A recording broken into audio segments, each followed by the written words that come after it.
Morning, guys. Dr. Ken Nordberg here again. It's been a while since I've been able to talk to you because about a week before Christmas, this last Christmas, I hit another bump in the road as far as my health is concerned. I suffered another stroke.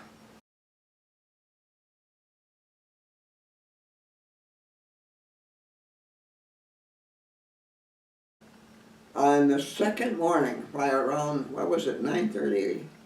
Yeah, the second morning about 9:30, John took two mature bucks. Now, I didn't mean to take two mature bucks, but there was another reason for that happening. Something us Nordberg started doing quite a few years before.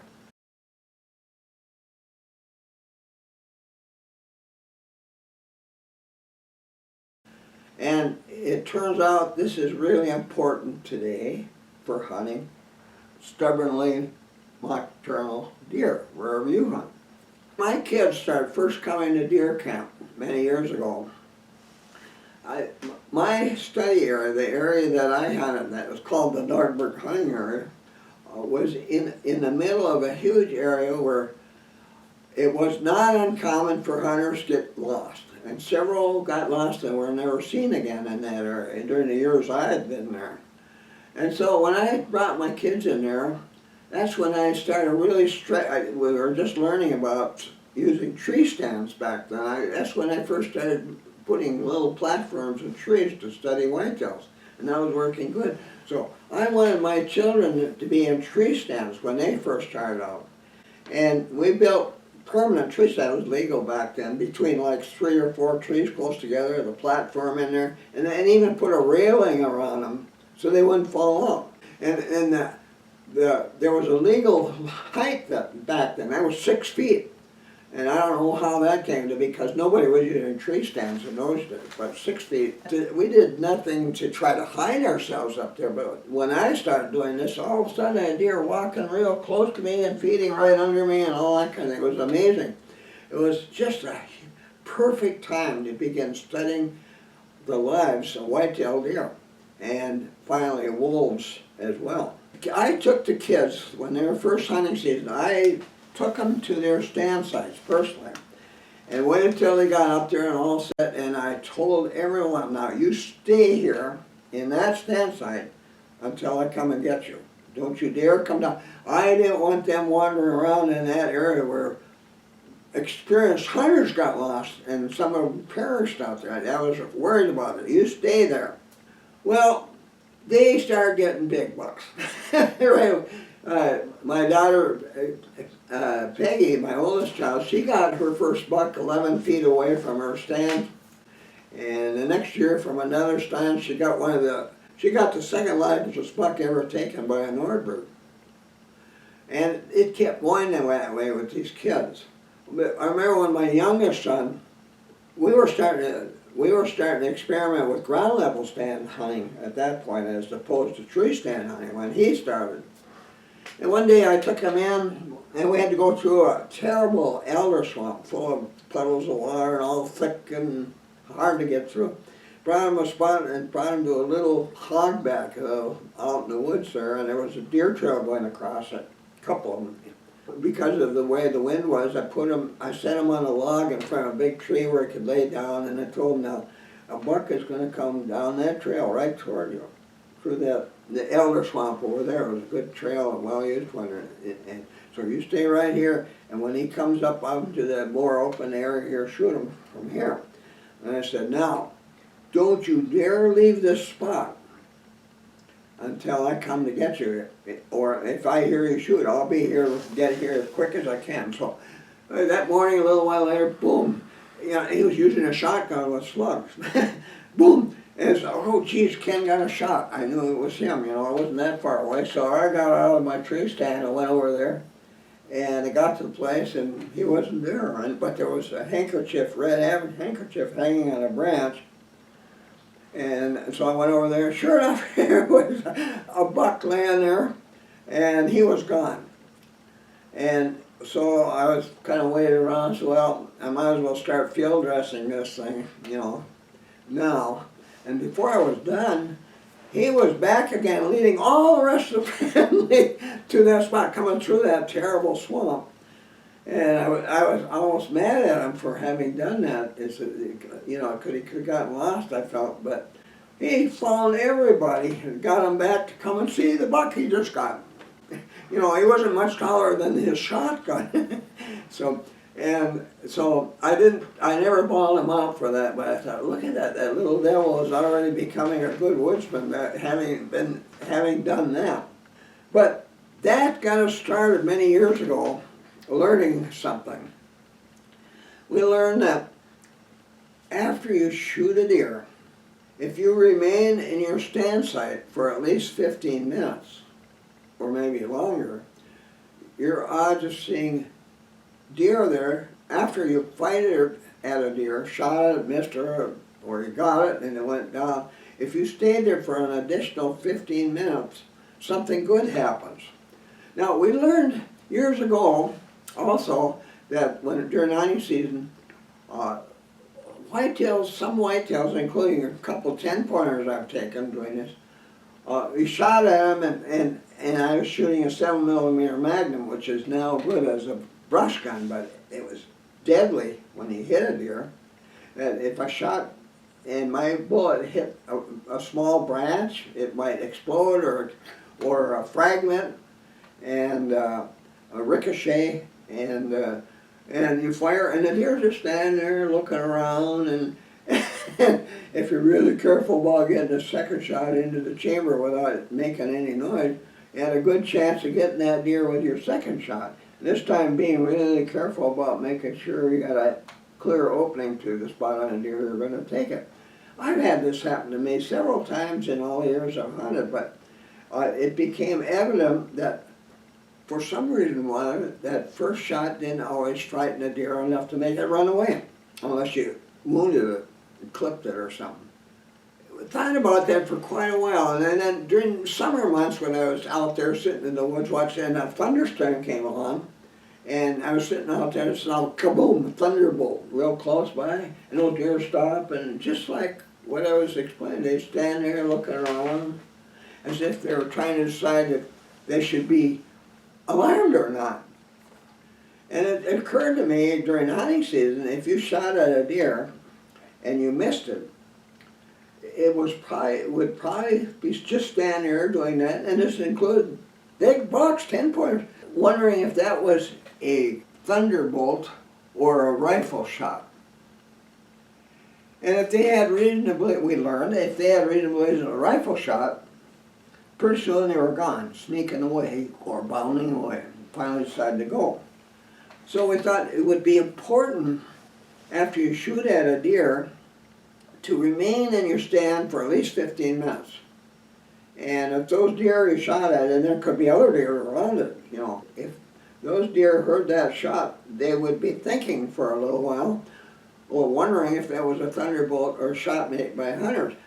Most whitetails, by the time they're 3.5, 4.5 years age and older, they know they're being shot at by a hunter, especially if they've learned that a hunter, after the shot, you'll soon see have a hunter going toward them. And we all did it back in those early days. Gee, shoot a deer, you couldn't wait to get over there. Where you shot it, and there he is, and you're all excited, and pretty soon you got a gang, and you're dragging them out, and everybody's all excited, and we were doing all kinds of things like that weren't good for future hunting.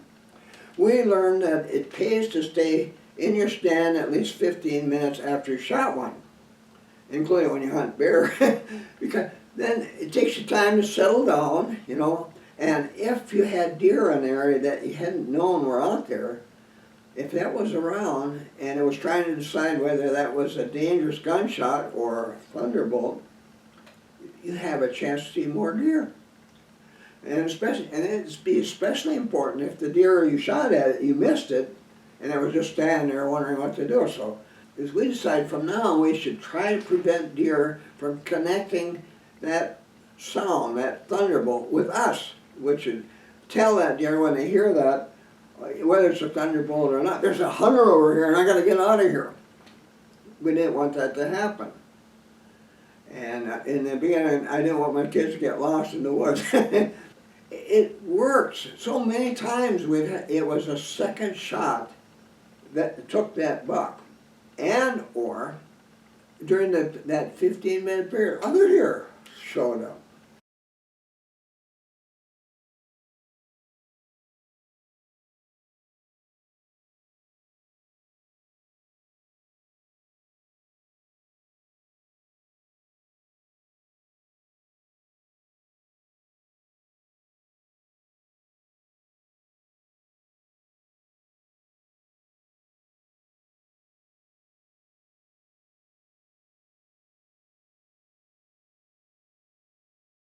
That particular morning, this 15-minute wait period after a shot paid off again for John. Now, he was sitting in a stand site that was high, top of a rocky outcropping on one side of this old browse area, and well concealed by fallen trees and natural blind kind of thing, and where it was very likely a deer would ever see him there.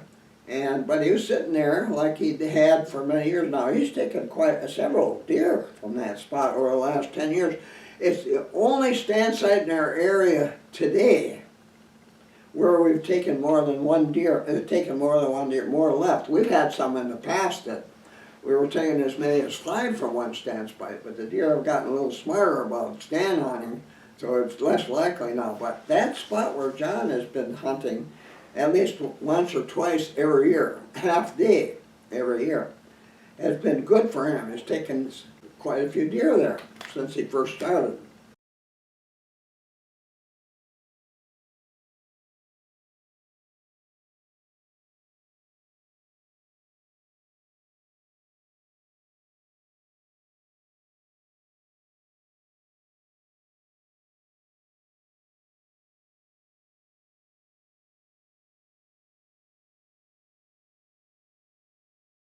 Well, anyway, so that morning, he was sitting up there, and the area was so covered, you'll see a picture of this, so covered with brush growing, elders and hazels and young trees, popples and aspens, called by most people, that you could have 100 deer out there within 100 yards and never see any of them.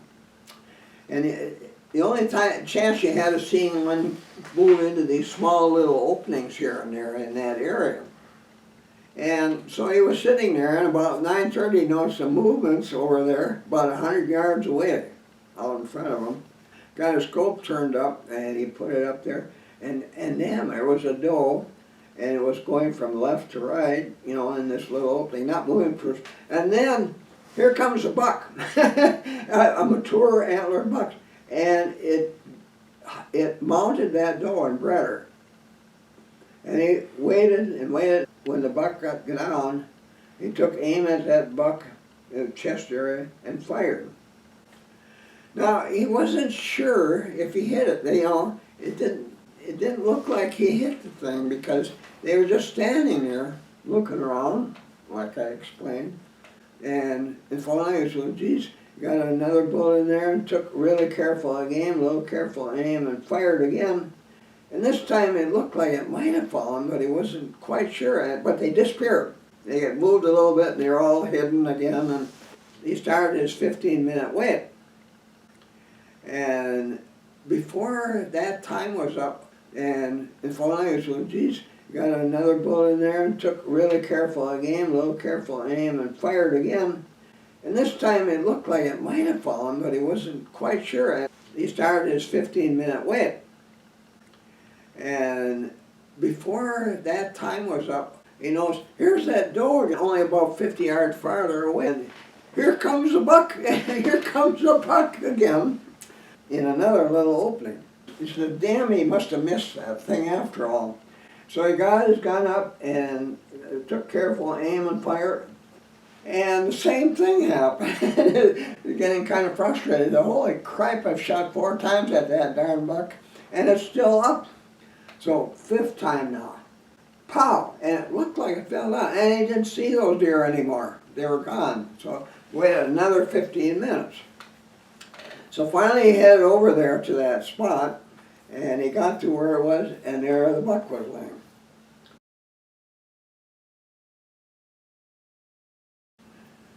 And that was really nice. He was pleased with it. So I got a mature buck, but it was only a 5-pointer. And he was thinking, you know, a 2.5-year-old. He was thinking, that buck I fired at I thought it was bigger than that. It had, you know, bigger antlers. That made him wonder, I wonder. So he went back to that other spot where he had shot at the buck, and there was another buck laying there. This one was a nice 7-pointer, a 3.5-year-old. And a lot of our 3.5-year-olds or 7, they'll have 4 points on one side and 3 on the other. Real common in our area that hardly any of them are perfectly balanced. You got a perfectly balanced once, well, some years earlier, but it's not common. There's always one of those things missing. This is not a great record book hunting area in the world. But anyway, he had, geez, I shot 2 of them. And our limit was 2 deer. The second morning of the hunt, John filled our self-imposed limit of whitetail. That didn't mean the rest of us didn't want to hunt. We thought, well, maybe some distant area over there and distant area over there, we're going to get a deer. So John shot 5 times that morning. Now we heard maybe as many shots in distant areas around him, but that was about it. Well, when the rest of them came in, this was pretty exciting, but all of a sudden we're done hunting. And some of them decided to go home, and the weather was awful, and there was a terrible storm predicted. So our opening weekend, we had this drizzly weather. And now you know all about what happened there and why we got 2 bucks. Drizzly weather will make nocturnal deer move around during daylight hours. And so you don't ever want to miss hunting during that kind of weather, or light rain with little or no wind. Well, the next morning the wind thing was quite different. During this next 5 days we had to start out with torrential rain. Boy, just pouring. All day long, you know, it was raining hard, or sometimes a lot harder than others.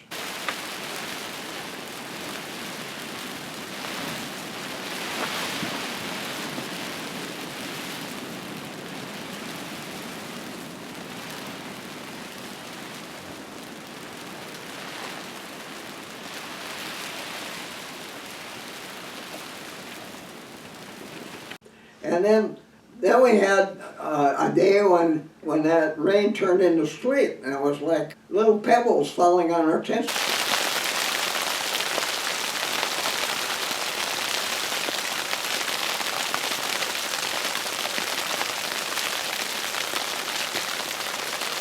Our tent camp was getting hammered.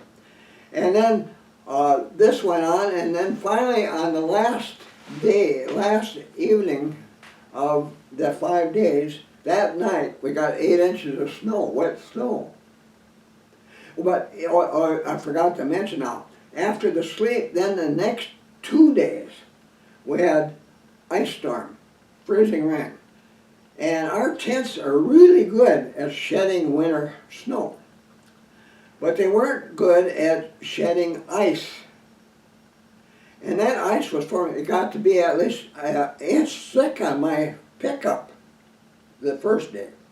That thick ice. And trees were falling down, and tents were getting covered in. And that evening, the roofs were sagging really low in the tent. It was holy cow, we probably got 1,000 pounds of ice on the big tents, the 20-footers. We got to start doing something. We can't let this go on. So for the next 2 days during the ice storm, John and I were heating tents, you know, the little tents that were empty at that point in time. We had to go down there with my big Mr. Heater and for a couple hours, get it really hot inside, and then we were using brooms in our hands to hammer the roofs from the inside to break the ice. And it had it cascading off the roof, but we had to do that a couple times during the second day. We had to get up during the night because, boy, it was still a lot of ice forming on the tents. We didn't want anything to happen to these tents.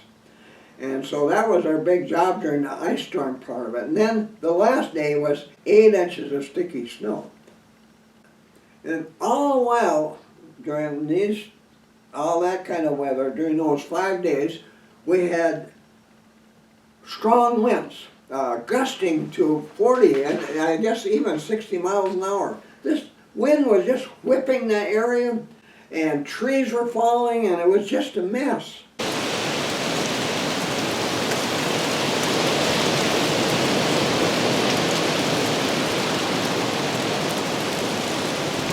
And of course, when you have 5 days of weather like that, there is no deer movement anywhere, and there wasn't. As some of us, including John, would be out there anyway in the weather. Sometimes you just gotta hunt what you get with what you get for weather and hope that maybe you'll have a chance. So, but other guys were out there during that weather and that didn't go home and weren't finding a track made by any deer or wolves during that whole 5 days. And then finally, on the last Saturday, with my dog finally back almost to himself again, healthy again and happy, with John babysitting Harvey for me, I said, I'm going to get out there and hunt. And John was encouraging me. And one of the places we thought of is a feeding area. It was a popular feeding area, browse area of our whitetails in the past, where we had photographed a 10-pointer twice.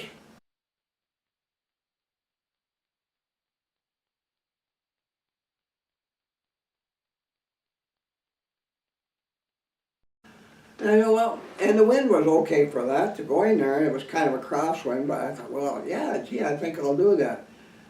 It was a terrible, but I decided that morning I'm going to wait till it's light to go, because we had all that snow on the ground, and we had trees laying across our trails, and the trails were covered with snow pressing down tall grasses and brush and stuff on our trail, so you couldn't even see the trail. And that wet snow was plastered tree trunks, so even our fluorescent tacks couldn't be seen anywhere.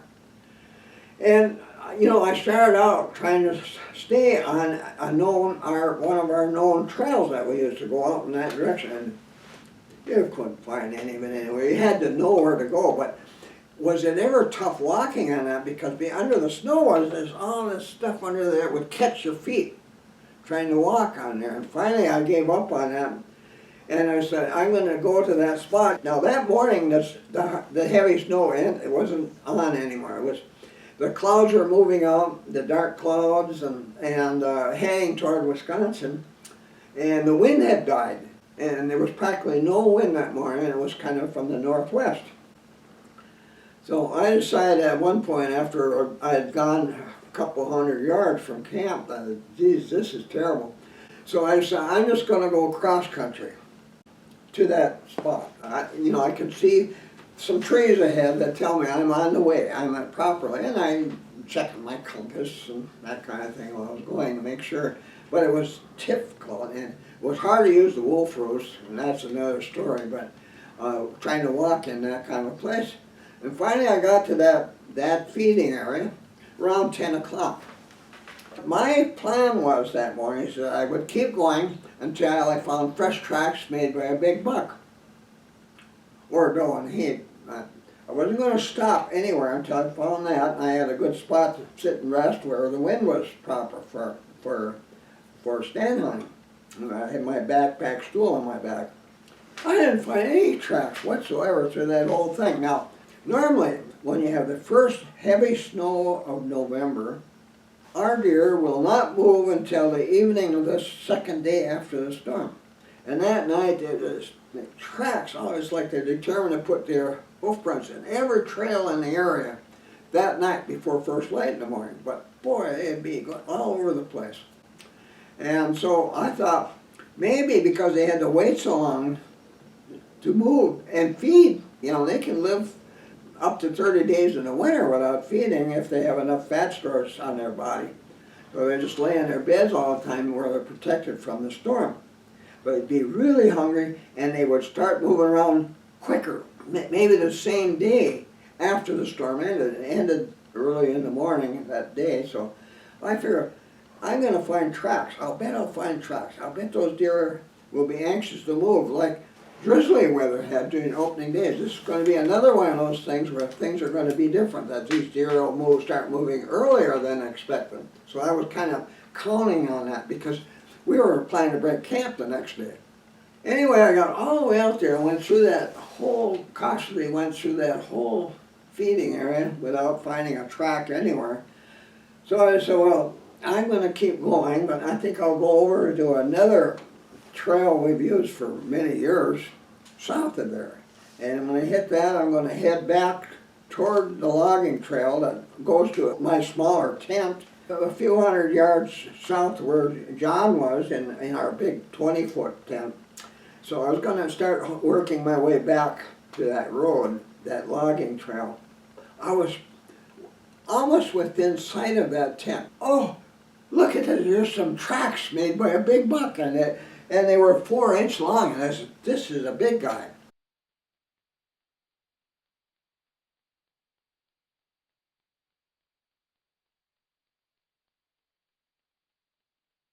And that was kind of exciting until I looked at those tracks, and they had a little snow in them. Now that morning, though the storm was moving out, we were still getting light snow flurries now and then, just now and then. And sometimes it would come down really hard for about 10 minutes and then they were gone. So when I looked at it, I said, well, son of a gun, this deer had made these tracks before those snow flurries quit at around 10 o'clock. So, and I was thinking, man, another thing, that deer was was using a trail. You couldn't see the trail, but the deer knew it was there.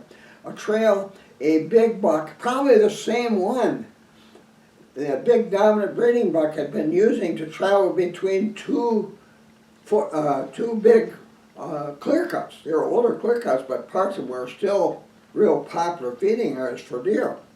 And this buck had been using that trail about every 3 days. I said, well, this is probably the big dominant breeding buck that is using that same trail, and he's heading north. And I could just envision where he was right about then, at another spot that John had created, a new trail over the pond. He's probably up in that region, about a mile north of there. With it being as tough to walk anywhere as it was, and that far away, there's no way this old hunter is going to try to get ahead of it to ambush it today. So I had to give up on that idea. So I started heading back, going back toward the tent. And almost incredibly, when I got close to it, only about 20 steps from it, there were some more tracks made by a mature buck.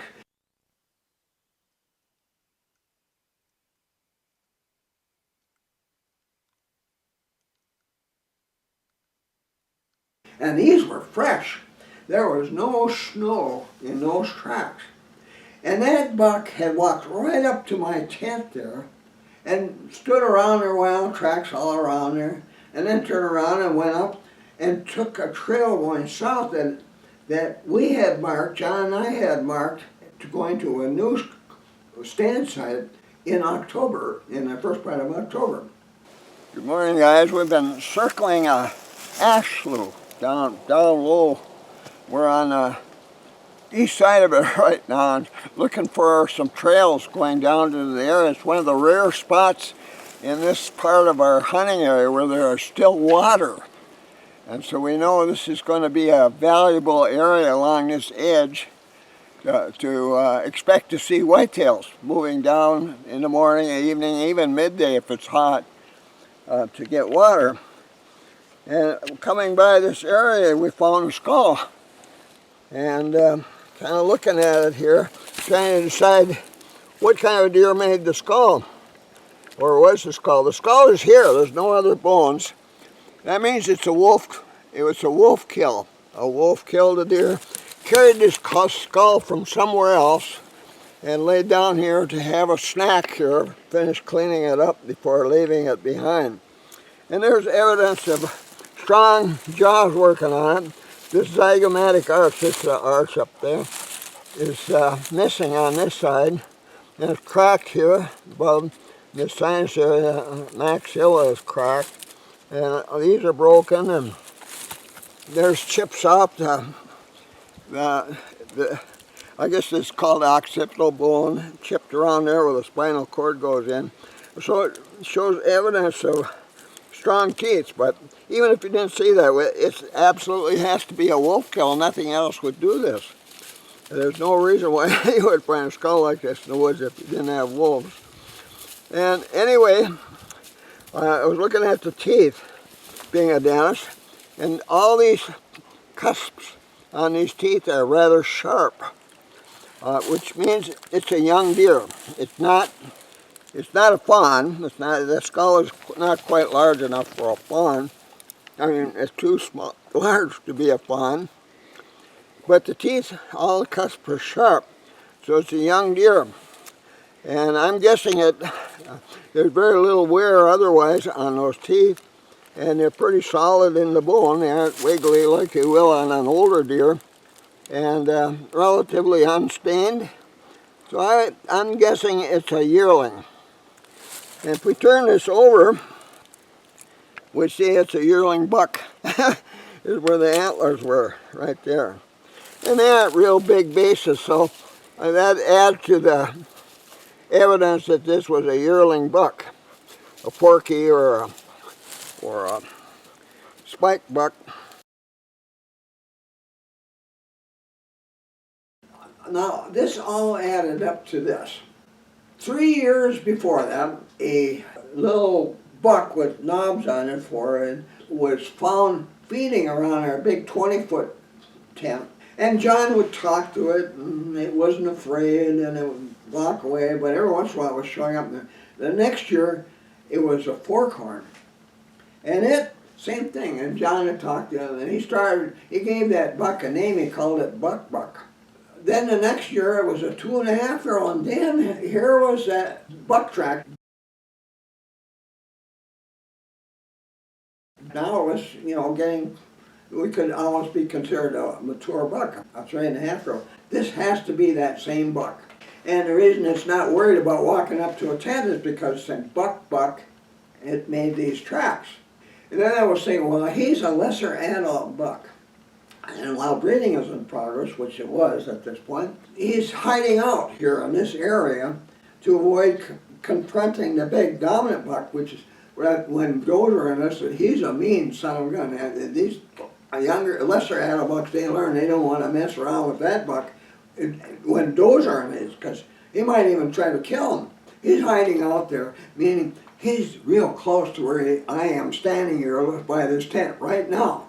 So I hiked back to the big tent and told John all about it, and Abe, and it didn't wait too long. I went back to that small tent, and I got back there. Buck had returned in my absence, walked all over my tracks. And then, I thought, oh Christ, I should have stayed here. I could have got that buck really easy here. And then it crossed the road going to this rocky ridge about a half-mile long and a quarter-mile wide across the wind. And then I decided, well, I'm not going back to camp. I decided to sneak past that ridge to the far end, staying well downwind till I was to the far end. And when I got there, I found more fresh tracks, made this time by a doe and a fawn. Then I got to the other end, and then I started making my way cautiously back along the top of it, half-mile back to the logging trail. And taking my time and trying to stay in cover, and I was moving crosswind. I never cut that buck's trail again that day. And I said, well, how could that be? He has to be in here somewhere. And I got back to the road, and I was thinking, damn it, that buck, now a 3.5-year-old, is going to be as cunning as other mature bucks, older bucks. And I thought, well, that's okay. It was a really fun day of hunting. And, a fine day hunting, and the hunting part is what I enjoy the most. And besides that, we had plenty of venison in the camp. So that was it. But that was the end of my hunt this last year. That evening, my son David and his wife told me when they went out, in the morning, they found fresh tracks of a big buck where he was hunting. It was quite a long ways from where I was, and found two newly refreshed ground scrapes, big ones. I don't know why he didn't think about it, but they were about halfway to where he was standing in a tree. And that got him all excited away. He couldn't wait to get back there, and he sat there all day and didn't see anyone. He started back. Here were the two ground scrapes had been renewed again, and oh, that was such an opportunity to take a big buck. I've taken several under those circumstances, but that's another story.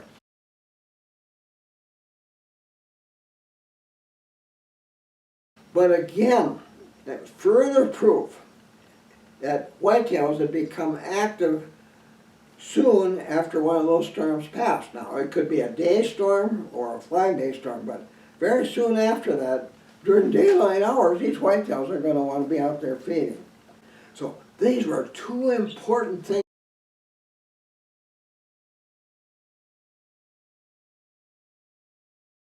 You know, the 15-minute thing I told you about.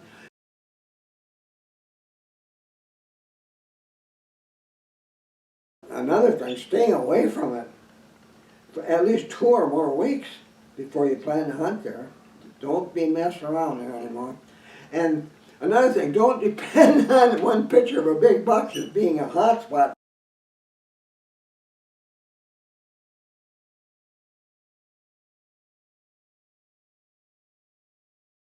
But the other thing is, be ready to hunt after a storm like that. But one of the things we learned, you got to get out there earlier, because if you waited normally, by the time you got to your stand site, those deer might be already headed back to their bedding area. So you wanted to get there while it's still raining. So again, following that kind of weather, you got to be prepared to get wet.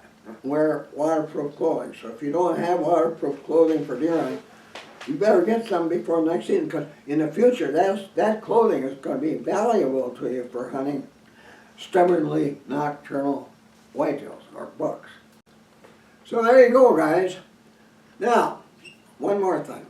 That 10th edition of my Whitetail Hunter's Almanac is loaded with good things to know about what makes whitetails move about. Now, if you don't have it yet, you just got to get it. And I want to thank you guys that have already been ordering, and it just makes me feel good to know so many guys are taking advantage of learning what I have to teach them. And I thank you for all the orders and all the nice letters I've been getting from people who have got the book earlier and started to learn how much better whitetail hunting can be and buck hunting by learning what they've learned in this book. Who knows, that might be my last book ever, you know, the way things are going for me in my old age. So get that book soon, you guys. Don't miss getting that one for yourself for future years. As a favor to me, you know, as a seminar speaker on YouTube, please subscribe. Hit that. It doesn't cost you anything, but it'll tell you every time I come up with a new seminar, it's on and you want to see it. And also hit that thumbs up button that says you enjoyed what you read today. That's important to me as a seminar speaker. So with that, thanks again, guys, and I'll see you again soon. Be sure to visit my website. Here's the link. Here you'll find links to my blog posts, my Twitter account, my YouTube account, my Amazon store with links to my ebooks, my son's eBay store, a money saver if you're ordering from Canada or other countries, my website bookstore, and much more.